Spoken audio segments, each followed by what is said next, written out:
There were great actors before Sidney Poitier, and great ones since. But the world would have been markedly different without Poitier, the first Black performer to win an Oscar for Best Actor. Because it is a long journey to this moment, I am naturally indebted to countless numbers of people. Poitier, who has died at 94, helped reshape that world to such a degree that we'll never be able to fully reckon with his impact. In 1949, he auditioned on a whim for a Hollywood movie. He was as surprised as anyone when he landed the part, in Joseph L. Mankiewicz's No Way Out. Poitier continued to land significant roles through the 1950s, but the early years of the decade, just as his career should have been taking off, were relatively dry ones. Fortunately, that changed in the 1960s.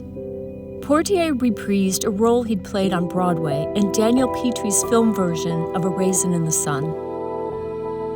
He also had roles in To Sir with Love from 1967, In the Heat of the Night, also from 1967, the romantic comedy For Love of Ivy, 1968, and in 1967, he played the Guess Who in Stanley Kramer's Guess Who's Coming to Dinner, alongside Katharine Hepburn and Spencer Tracy. I'm your son.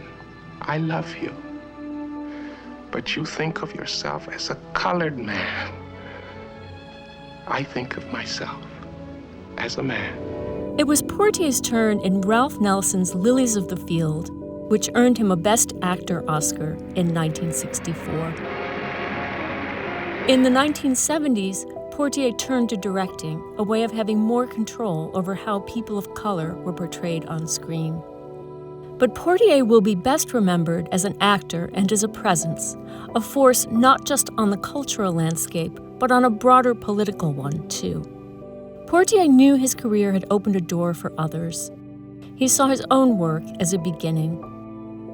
Bigotry and racism still thrive, but Sidney Poitier believed in and worked for a world without that hatred. We have only to look at his life's work, and we can believe it, too. I accept this award in memory of all the African American actors and actresses who went before me in the difficult years, on whose shoulders I was privileged to stand to see where I might go.